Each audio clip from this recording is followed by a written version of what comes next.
제56화 주신 대로 돌려받으셔야죠. 30일 어제 검수완 박법이 기어이 통과되었어요.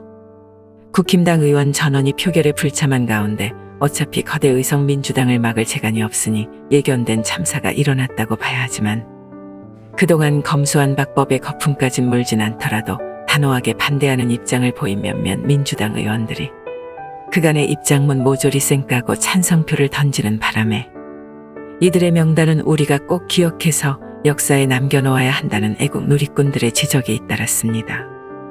일단 박용진의 경우 검수완 박법에 관하여 국민들이 민주당을 두고 선을 넘었다고 본다며 지적했고 이 조급한 입법 과정이 너무나 우려스럽다고 말했었죠. 이른바 편법과 꼼수가 동원된 원안 처리 방식에 대해 국민들 보기 민망하다며 소리를 높였던 그가 입싹 닫고 본회의에서 찬성표를 던진 것은 간제비도 이런 간제비는 없다고 봐야 할 거예요. 조응천의 경우도 그간 송치 사건에 대한 검찰의 보안 수사로 인한 문제는 거의 들어본 바 없는 것 같다면서 오히려 수사 기소권 독점으로 인한 검찰의 무소불위 권력이라고 할 때의 수사는 검찰이 1차 수사를 담당하는 특수수사를 말해왔는데 이번 검수완 박법이 검찰의 특수수사와는 무관한 국민 민생과 직결된 경찰 송치 사건에 대한 보안 수사를 포함한 형사소송법상 검사의 수사권 일체를 박탈했다고 지적했었죠.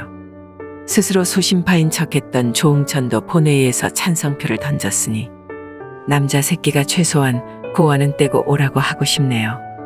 민주당 5선 중진으로 미스터 쓴소리라 불리는 이상민도 마찬가지. 검수완 박은 듣기에 거부감이나 저항감이 들고 너무 과격한 인상을 준다며 적절치 않다고 밝혔지만 본회의장에서 태세 전환하여 찬성표를 던졌으니 미스터 개소리, 잡소리로 개명해야 하지 않느냐는 날카로운 지적도 있었어요. 누가 586 운동선수들 아니랄까봐 선비인 척 존나게 해도 결국 헤쳐모이는 거 보세요. 저러니 국힘당 아무리 미워도 잣발, 그것도 아무나 하는 거 아니에요. 한편 이번 검수완 박법에 대해 중앙일보는 민주당이 쓸 수 있는 꼼수는 다 썼다며 날선 비판을 담은 기사를 냈는데요. 첫 번째는 문제 사람이 청와대를 떠나기 전 5월 3일 국무회의에서 법안을 공포하기 위해 일정을 짠 부분. 두 번째는 국힘당의 필리버스터를 무력화하기 위해 벌인 살라미 전술.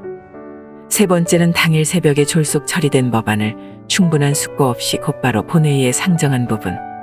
네 번째는 국회법을 위반해가며 이렇다 할 설명 없이 본회의 시간을 멋대로 바꾼 점. 다섯 번째는 법사위 안건조정위를 무력화하기 위해 민영배를 위장 탈당시키고 제1교섭단체에 속하지 않은 위원으로 임명한 점입니다. 쉽게 말해 할 수 있는 꼼수와 개아리는 다 틀었다고 지적했는데요. 하지만 교만한 170석 민주당은 정치권 안팎의 비판에도 아랑곳하지 않는 모양입니다.